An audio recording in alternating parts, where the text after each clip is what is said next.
Hello, welcome to another episode of the Family Fun Force podcast. I'm Matt, And I'm Jess. and today we are talking about Subnautica, or Fish Game. We mostly call it Fish Game here. I call it by its actual name, Subnautica, but Subnautica, rated E10 for fantasy, violence, and mild language. That's everyone 10 and up. Available on PC, Mac, PS4, and Xbox One, and coming to Nintendo Switch 2021. This is a single player survival slash crafting exploration game. Rated 87 on Metacritic for PC, 80 for PS4, and 81 for Xbox One. Get you a little synopsis. You have crash landed on an alien ocean world, and the only way to go is down. Descend into the depths of a vast underwater world filled with wonder and peril. Craft equipment, pilot submarines, and outsmart wildlife to explore lush coral reefs, volcanoes, cave systems, and more, all while trying to survive. What do you got for us, Matt? Subnautica was developed by Unknown Worlds Entertainment. They haven't done a lot. Probably their biggest other game was Natural Selection and Natural Selection 2, which me and Jessica both played. I They're liked, she didn't. great. I thought they were great. I You did can get like it. eaten, I did like it. I just wasn't good at it. which is her way of saying she doesn't like a game. No, Uh, that's my way of saying I won't play it because I suck at it. In Subnautica, you play as a survivor of a spaceship that crash lands on an oceanic planet full of alien life. You gather food and water as you locate the remains of the spaceship to try to find equipment and build vehicles and construct underwater habitats to help you survive. You can investigate lifeboat beacons of other survivors and discover the mysteries of alien life who inhabit the planet before you. Also, you swim deeper. All right. Do you have anything else? For game mechanics, not really. Yeah. Is there anything that you thought I missed? Um. There's a day-night cycle. Uh You huh. need to cook your food. The food can spoil. You And gotta you gotta manage your oxygen because you're underwater in a scuba suit. you can make a Um, house. I mentioned habitats. The animals that come out at night are different. No, Yes. there are no different animals at night. The game's website claims that there are different animals that come out at night. There are no different animals at night. Okay. Are they more aggressive at night? They behave differently at night. Okay, then that's what the game meant because it said that there were predators at night that were a risk. I'm more worried about predators during the day. There are some scary ones. Yeah. So what's that big old guy with long snoot called? The one that poops or green exploded balls. No, that's not a predator. Oh, the stalker. Yeah, The one that'll bite you for no that reason. boy came after me for no reason when I was trying to get out of my house and I didn't know what was happening. In all of my 12 hours of playing, I think I got bit by one of those twice. I got attacked by stalkers at least 4 times. And literally every time I look at your screen, you are running away from one of those. I have killed one. I Wait, said, you can not kill it? today. Yeah, How? I stabbed it to death with my survival knife. Dude, I literally stood on top of one, stabbing it repeatedly in the back for like a minute, and it didn't die. And I just assumed you couldn't kill Oh, the it took big a things. while. I was chasing it. Okay. Can you gather anything from its corpse? No. Oh, Maybe I seems like didn't it. kill it. I killed something. I mean, yeah, you can I kill the was going smaller after fish. the stalker for a while, so Hey, I don't remember. Jessica, what What? will adults like about Subnautica? Adults will like that you can murder Oh things. God, you can't uh, really though. Most things will murder you. yes, as it is a survival game, most likely you will die, not survive altercations with alien species. For adults, this is a survival game with a story that allows construction as well as a variety of tools to make the game easier and more in depth. The story is not forced but communicated via radio and encourages you to explore areas for other potential survivors while waiting for possible rescue. So I think it gives you a little more than the average, okay, just collect stuff for adults because it's got the whole aspect of, oh, are you going to be able to find somebody else to help you? And then people are talking to you the whole time, being like, hey, we're going to come get you. Just keep hanging tight in there after you're watching Except your. that one cargo ship pilot who's like, "Oh, we got a distress beacon, but you know what? those distress beacons activate all the time. We're just gonna ignore it for the next 6 hours, and maybe we'll respond. It's disheartening to see the spaceship we were in just explode, and you're like, well, I guess I'm not getting anything from that. And then you have a radiation area. You shouldn't talk about radiation.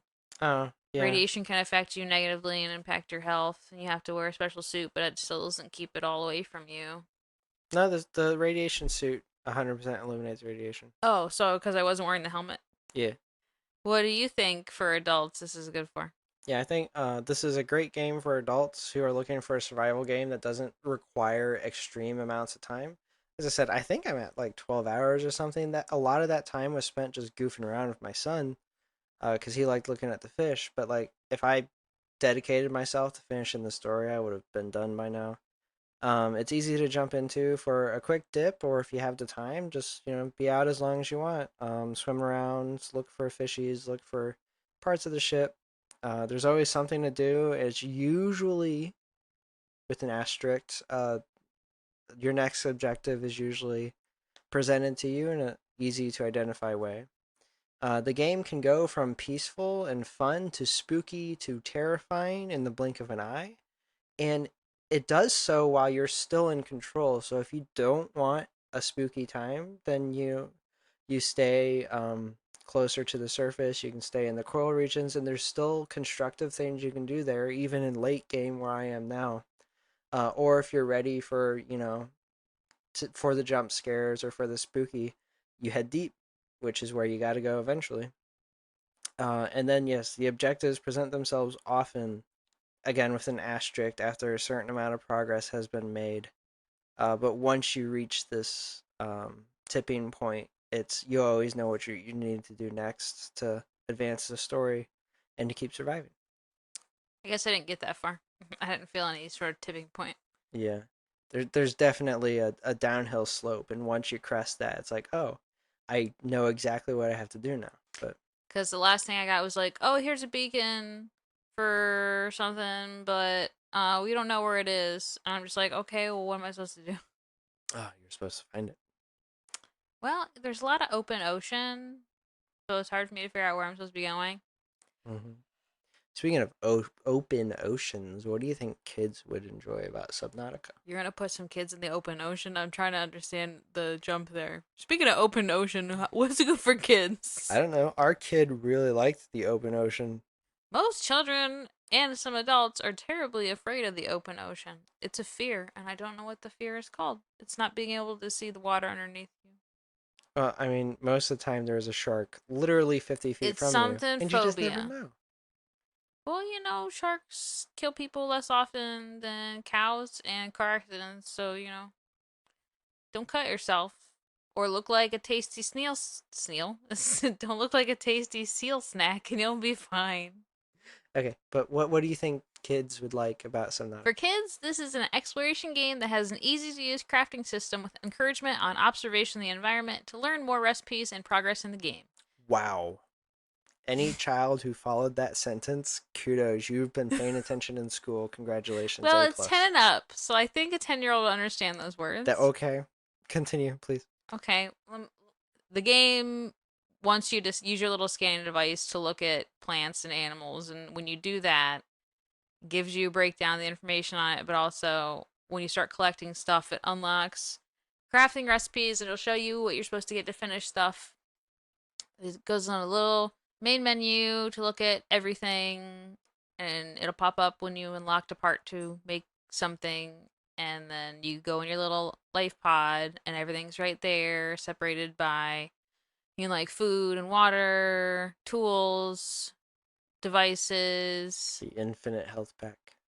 the infinite health pack, which is very helpful because you hurt yourself and you're like, how am I supposed to heal? Well, you just start making it. Yeah, anyone It's just right there. who's in the life pod at low health, look at the walls. One of them has every, I think, in-game day it gives you a health pack.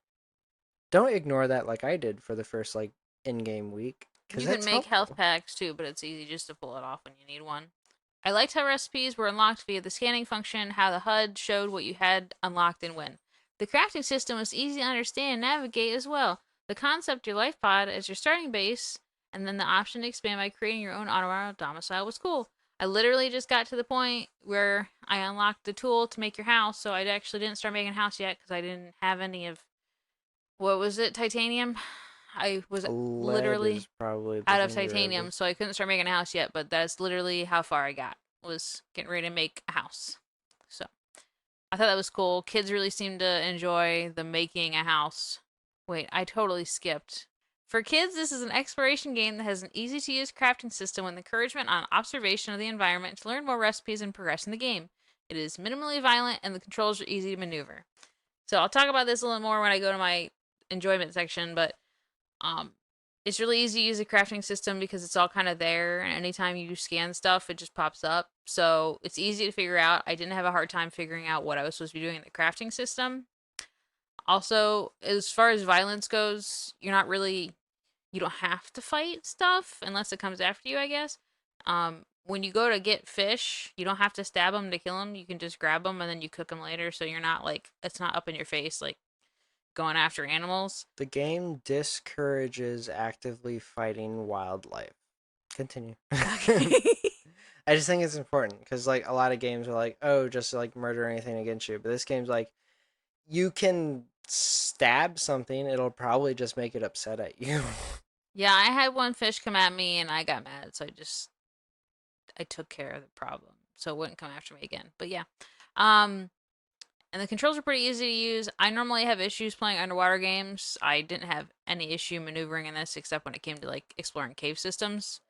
What do you think for I kids this think is good for? kids will love the beautiful underwater scenery. I mean, adults I will think kids will too, love the fish because my son does. but I mean, kids like fish. Kids Kids love love fish. fish.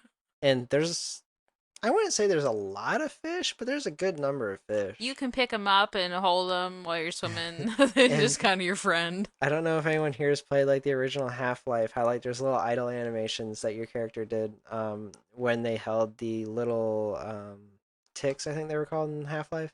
The same things in this game where if you hold a fish in your hands that you've captured, the fish is still alive and it'll like have little idle animations with your hands that are really funny to watch.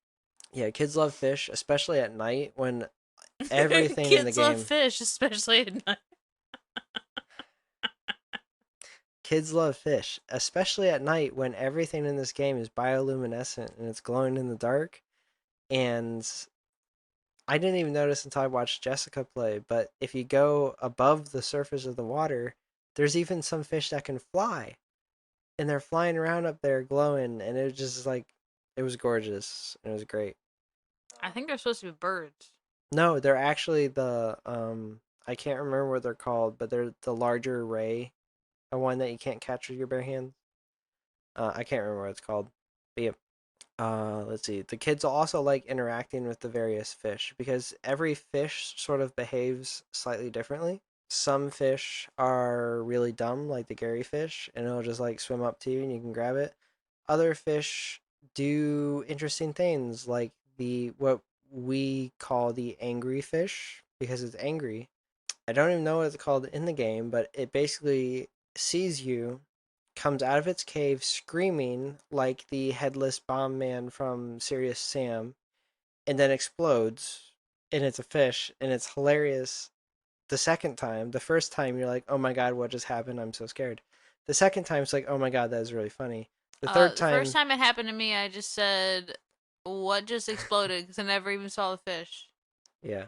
So, like, by, the third, fourth, fifth time, you're just like, this is annoying, please stop. But that fish is funny, and that was our son's favorite fish. I also think kids will love fish. Did I mention the fish? I think there's a lot of fish in this game, and kids like fish. If your kids like Finding Nemo or Finding Dory, they're gonna like this game. Yeah, there's also the vehicles, but those are fairly late game. Kids like that kind of stuff, though, but it'll take them a while to get the resources to start constructing vehicles. So, Jessica, is there anything you did not like? No, it's did like first. Why we do this every time? It's did like. It's Talk always about funny. what you did like and then what you didn't like. Jessica, what did you like? I didn't like it. I hated it. Is that what you want? That's what I I assumed I'm gonna hear. personally, I personally, I personally really enjoy the designs of the environment. Oh, I never heard that before. The creatures and the fact that there was a story, even if it wasn't up in your The face. fact that there was a story, it Okay, had a story, let's it just, tried. from the last game we played, I didn't know what was Well, happening. okay, that's So fair. The last game we that's played, why I'm like, hey, there's a story in this.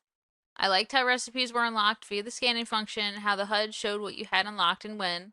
The crafting system was easy to understand and navigate as well. The concept of your life pod as your starting base and the option to expand by creating your own underwater domicile later was also cool. underwater domicile. Yeah. Continue. Underwater apartment. It's I called was a habitat, but sleeping continue. with the fishes. Yeah, I don't know. It was really fun. The big thing for me was obviously being able to navigate in the water, which is why I mentioned it's good for kids because it wasn't hard to figure it out. I don't know. So in general, I just really enjoyed it because it was fun. I like water related stuff. Reminds me of the '90s movies. Like I can't remember the name of the Abyss.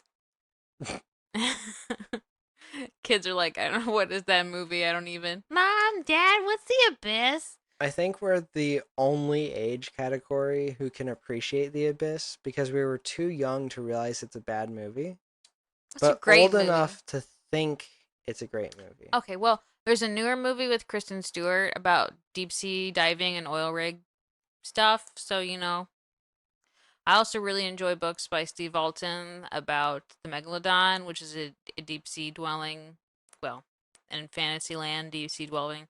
What did you enjoy out of this game, Matt? What did I enjoy? Well, I enjoyed playing it with our son, who sat in my lap and screamed at me the entire time. But I got back at him for being a big scaredy cat and jumping whenever a mean fish came at us, and that scared him in turn. So that's how I got back at him by being more scared than he was. But he was still scared. I liked the exploration in the game. There's a lot to explore. The map is bigger than you think until you can explore it quickly, then it's not as big as you want it to be. There is really creepy stuff. I don't want to give away too many spoilers, but let's just say it's creepy. And once you think that, probably my favorite thing that happened was we found this really pretty looking fish kind of out at the edge of the map. I'm like, this is kind of creepy looking. I'm gonna scan it. I scanned it. It's called like a mesmer or something like that. And as an adult, you can intelligently construe the root word being mesmerized. I'm like, that's a funny name for it. I guess it's a pretty fish. It can't do anything. And then it did a thing that I'm not gonna spoil, but it terrified me to my core, and I don't go near that fish anymore. I'm gonna assume it mind controlled you. I'll let you discover that if you ever decide to venture towards a certain what looks like a graphical glitch in the distance, but it's not a graphical glitch. It's very on purpose. Uh-huh. And yeah, there's lots of things to explore. Going deep is only half the battle. The mothership's really cool. All the life pods are cool. The backstory that you learn about the crew is cool. Just there's a lot of cool things that happen in the game, and I enjoyed the fish. There's lots of fish. Um, they go from as small as like tiny by being like 6 inches long to Mostly an eyeball. as big as a whale. They're all interesting. I wouldn't say that they are realistic. A lot of them are alien for the sake of being alien and would probably not survive in real life. But they're neat and they're interesting and they're all very unique. It's very easy to tell what fish is what from a distance, and that Most of helps a them lot. remind me of like very far removed prehistoric aquatic stuff that survived on Earth, but just, in current times we've seen stuff with like ridiculously sized mouths and like mouths where they shouldn't be and giant eyeballs. Probably well, yeah, the giant mouths and eyeballs, like you don't realize it's a mouth until like you realize it's a mouth. You're like, oh god, this thing's 90% mouth. That doesn't make any sense. Probably my favorite part about the game is how it seeds you information that you're unable to like process until you get further in the game, and then you're like, oh holy cow, this thing that you thought was just weird and alien is even weirder and more alien than you originally thought. And watching Jess play through some of the beginning area, which it does spawn you randomly, but it's still within like a certain radius. So you sort of get the same general beginning start. And watching her find things for the first time, I'm like, oh wow, that actually makes a lot of sense now based on my progression, and that's horrifying that it starts you here, but it's not something you can understand until you advance in the story, and I think it's great. And Jessica's sitting there like, "What are you talking about?" Because I did not mention any of this to her. The game's really good at feeding you information at a good pace, except at the very, very start. I think it's actually, but that's what we're on. What did you not like, Jess? Some things that were not as enjoyable in the game was that it didn't really have a tutorial, so you were a little on your own to start. Kind of just boot you out of the the Yeah, like lifeboat. It's like, here's the ocean. Don't die. you're gonna die, your ship's on fire, figure out how to feed yourself and drink water, or yeah, you can't drink the ocean because it's salty or something, so you better take a fish and turn it into water. It also rudely hits you in the face for no reason. Inventory space is very limited, so you have to constantly dump materials or make floating storage. I sometimes had issues finding materials I needed, as you just have to explore to figure out what is what. Some of these things make it difficult, I would say, for a child under 10 to play, or you can just look up stuff on Google, like I ended up doing when I was stuck. Other than that, it was kind of just that sometimes I didn't feel like I didn't know what I was supposed to be doing. I was just waiting for time to lapse to progress in the story, or if I was missing something. So I kind of just did whatever, and then occasionally I get a little beacon talking to me. And like I said, the last beacon I got, it doesn't actually tell me where it is, so I have no idea what I'm supposed to be doing. But other than that, it's not really flawed. What do you think issues with the game are? I think your problem is the game kind of it expects you once you hit a certain point to start being aggressive at finding more information. I don't think you had hit the drive for that yet, but you hit the point in the story where it wants you to. Was your problem, I think. But because I had a 2 year old child in my lap the whole time I played who demanded to see more new things every time I played, I was driven to find new stuff every time I played, and I advanced the story very quickly because of it. Things I didn't like early on, it's very difficult to understand what you should be doing. It literally just kicks you out of the lifeboat. It's like, here, don't die. And that's it. And until you manage to repair the lifeboat, you have no direction, and that kind of sucked for the first hour or so when I was playing with my son. It was worse because he wouldn't let me read any of the information that I got from my scanner. Because as soon as I opened the page that had text on it, he's like, "No, I want to see fish." So maybe it's better if you can actually read the data it gives you because it has a whole encyclopedia that has a lot of information that looked interesting that I never got to read. But yeah, once you hit a certain point in the story, it starts to feed you radio beacons that come on periodically. And that was always a great place. Like just go to the next beacon. Oh, there's something of interest in this area. Just remember this area to come back to later. And from there, like I wound up starting to discover a lot about this alien world that was really interesting. Um, Probably the hardest thing is so there are some HUD elements or tooltips that just are never explained to you. Maybe they're in that encyclopedia, like I said, but I didn't get a chance to read it. On just a glance, though, there's a lot of stuff that just isn't explained. Probably it got worse when I got to the vehicles and the habitat building because setting down the habitat structure every time I loaded it in, it would display like habitat integrity at X out of 10. I had no idea what that meant until I happened to build a habitat that was like 15 out of 10, and then the whole thing started exploding. And I'm like, oh, that's what that meant.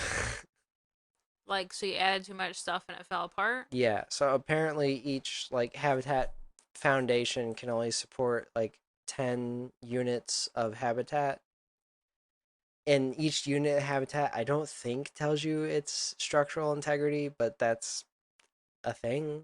I guess. You can reinforce them if you have enough resources.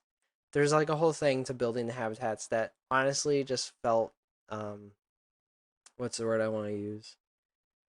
Uh restrictive for just the sake of being restrictive because it's a survival game. It didn't really feel like it was there for a reason. Ah, Yeah, it was literally just there to make it harder for you to build habitats, and I didn't really like it or care for it. I only ever built the one that was near an area where my son's favorite fish were, and that was about all I did with that. The vehicles feel equally clunky when you finally get the vehicle lab. First of all, it has to be on the surface of the ocean for some reason. Why at that stage in the game you ever want to go to the surface is beyond me because there's absolutely nothing worth looking at that point. The only things on the horizon are the spaceship that crashed and exploded and the graphical glitch that's not a glitch. That's about literally the only thing worth looking at above the ocean. So the fact that it forces you to swim all the way to the surface to spawn a vehicle was just annoying. And the only vehicles you can spawn are all submarines. So why do you have to go all the way to the surface to spawn a submarine that's supposed to take you down back underwater? It was really annoying. And probably the last, this one's fairly small, but if you get out of a submarine underwater, they kind of drift on their own and they have a maximum depth before they start taking damage. And it can take damage when you're not in it. So the very first submarine I built, and my son's all like, "Oh yay, submarine!" He was so excited to get in the submarine. We were driving the submarine around, and then we looked down this crevasse, and of course, there's something at the bottom of the crevasse that he had to see. And of course, the submarine can only go 200 meters down, but this object was probably 50 meters below us. So I got out of the submarine and swam down, and then turned up just in time to watch the submarine implode because of the pressure. Because it had drifted down 10 meters and crushed to death.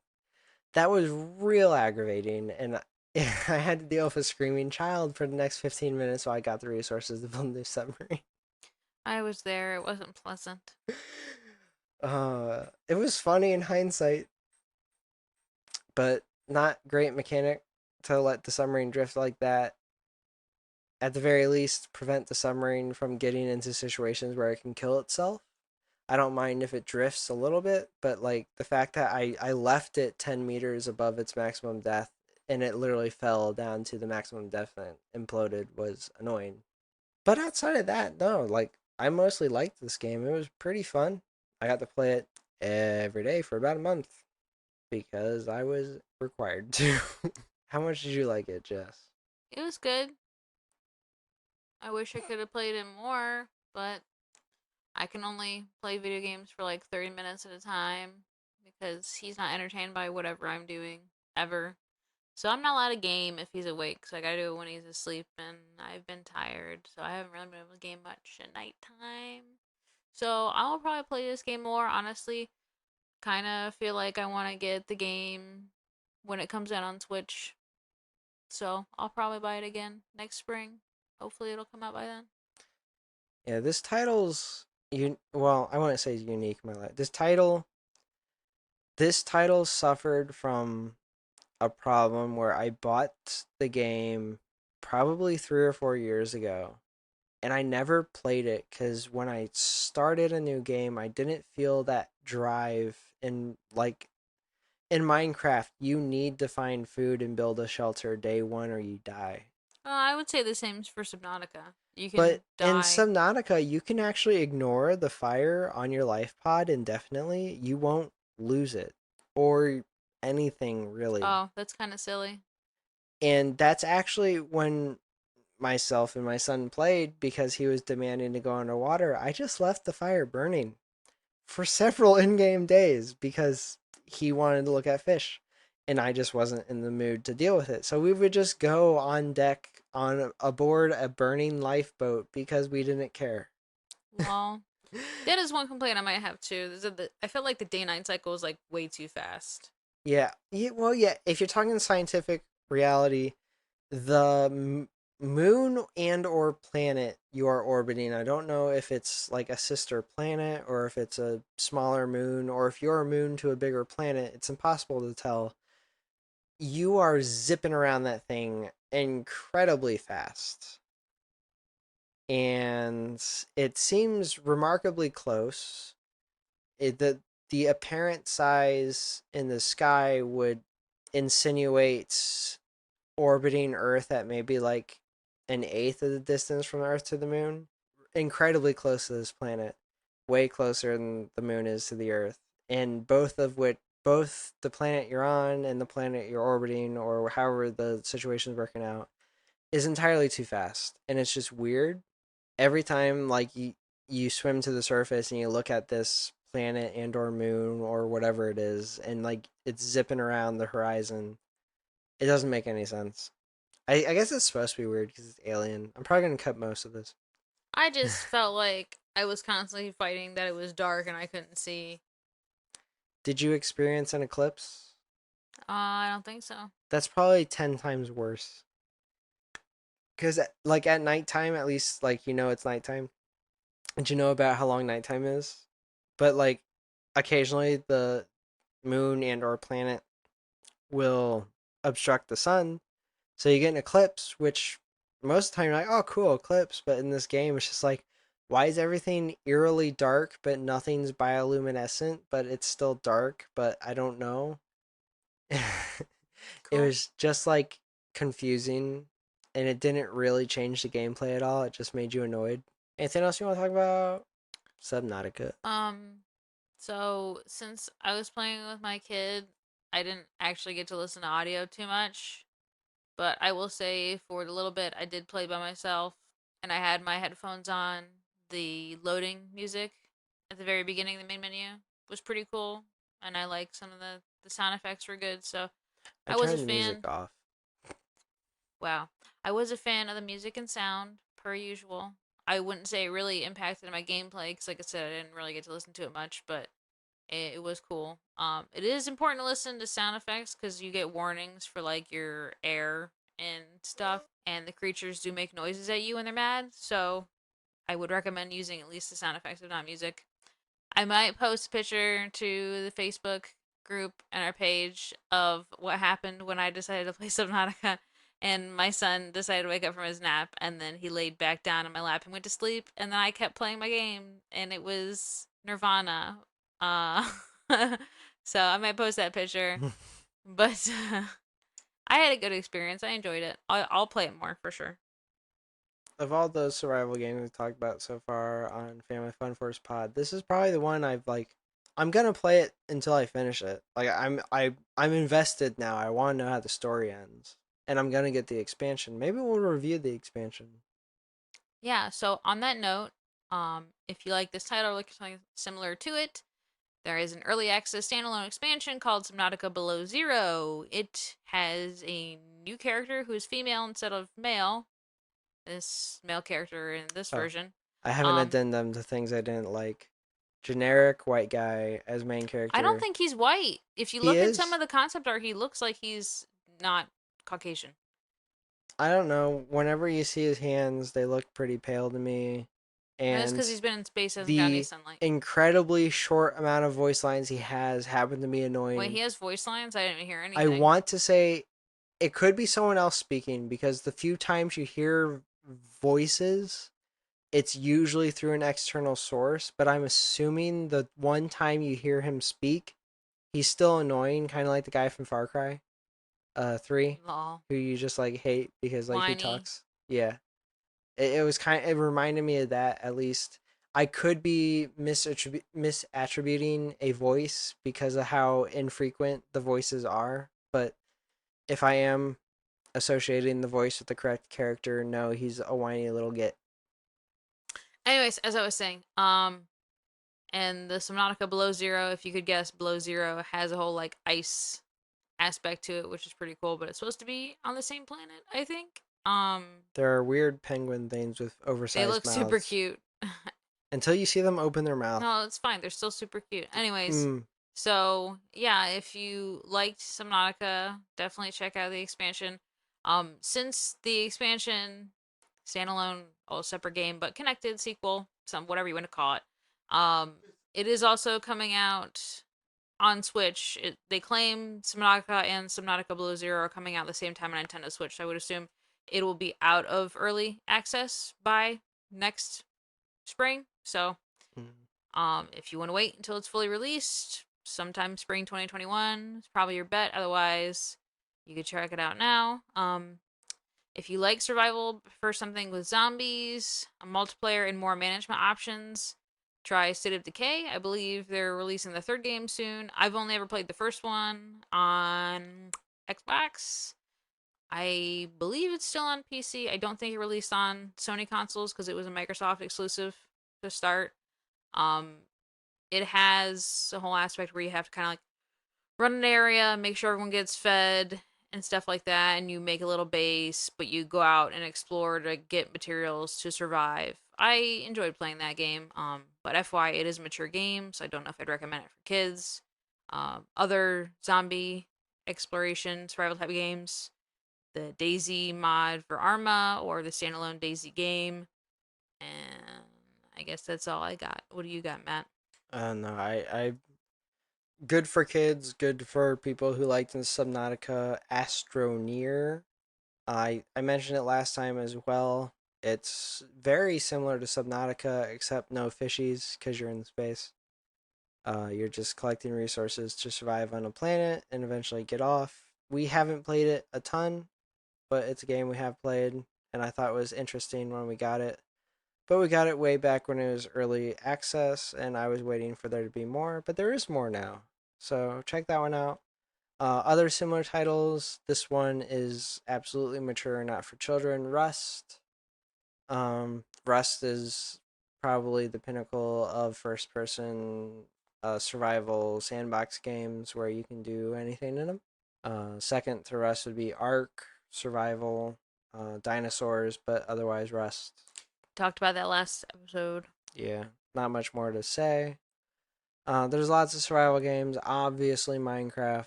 If you have kids and they haven't played Minecraft and they're only playing Fortnite, get them to play Minecraft. It's better for the brain. It's not. Its focus is not on violence. Its focus is on creativity, and that's important for most survival games, especially ones geared towards children. They shouldn't be out there just trying to destroy everything. They need to build things, and kids like to build things, and you should be encouraging that. Anything else you got? Subnautica is good. Do recommend. Personal rating, definitely recommend. Yeah, go play it. I think it's on sale right now. Let me double check that. Subnautica is on sale until December 1st, and I'm going to try my hardest to get this podcast out on the 27th. So you got like 3 days. Go get it. It's $17 on Steam.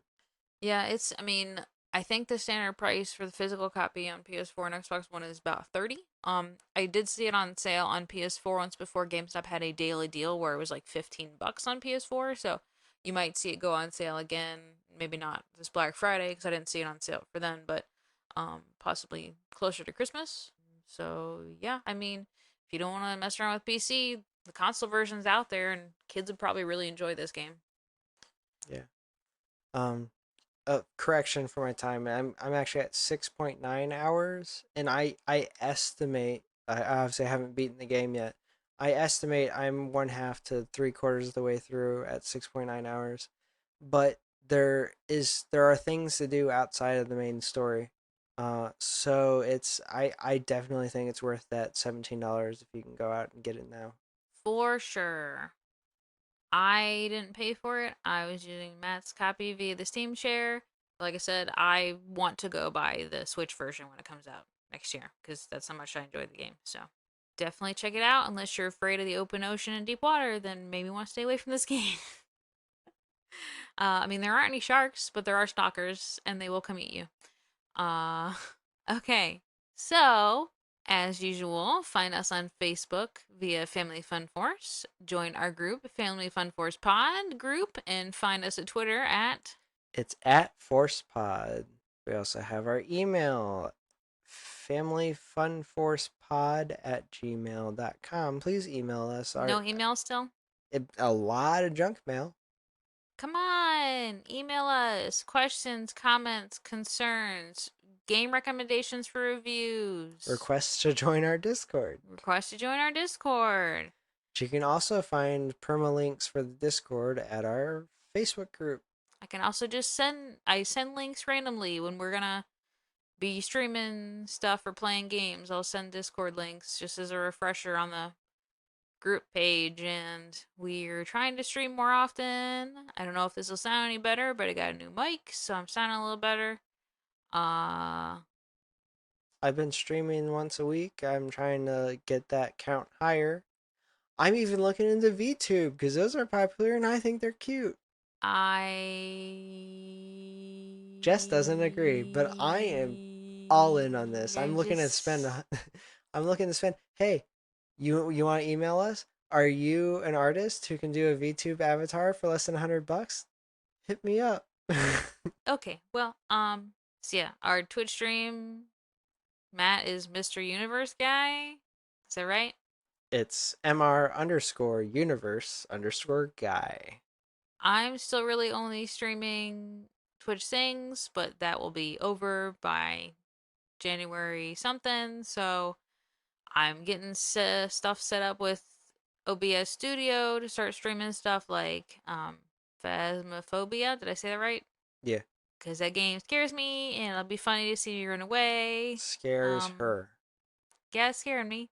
That stream Um, is archived. I will probably edit it and upload it to YouTube to see how much she betrays me. dude, you just kept walking out of the trailer before I was done reading the book. That's on you, not me. Okay? Just saying. Anyways, so my Twitch is dragon_of_rampage. I also occasionally share that to my personal Facebook, and I will share it to the group if people are interested. We still need some ratings. Really appreciate that if somebody could get on there and give us something. Please rate us. Please and thank you.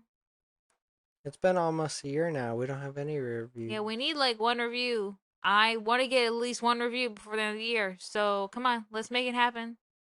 If you got a request, we'll make it happen if you give us a review. All right.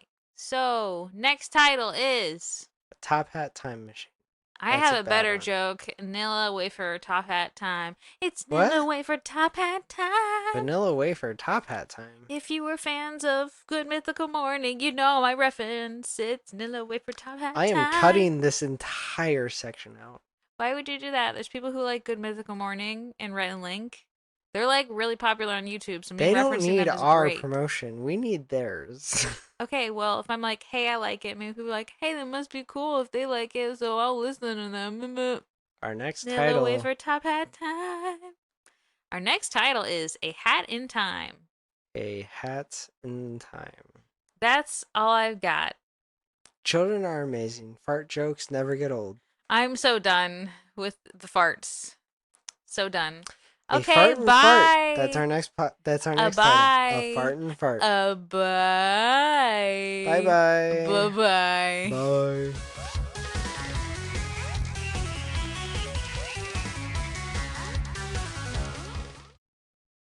Do they use the word outsmart? I pulled this right from the website. This is some of the dumbest AI I've seen in a game. Huh? No, I'm saying No, I sharks go know. after I'm people just because they look like curious. Like, seals. seals are real jerks on land, but like in the open ocean, they don't seem to bother people. Monster Hunter Tri is the best Monster Hunter that has ever been You created. need to shush. Capcom, I please cannot make fight under the Monster Hunter water. Tri 2. I I cannot. will pay you all of Monster the money Hunter, I have. try to. Try harder. No, Megalodons are real. They were No, real. they are. They actively devour shipping ships in real life. That is the real reason why ships descend over the horizon, because they are getting eaten by sharks. Yeah, but it's fine because I got a filter for that. I got a filter for your mom. My face is stuck in smile mode. Smile mode, gross. Why do you not want me to be happy? Are you ready to talk about a Am fish I game? ready to talk about fit? No, I'm actually quite glad I haven't had to play it all week. You know what? Maybe I want to do the intro once. You know what? Go for it, bud. Hey, Jess, how about the intro?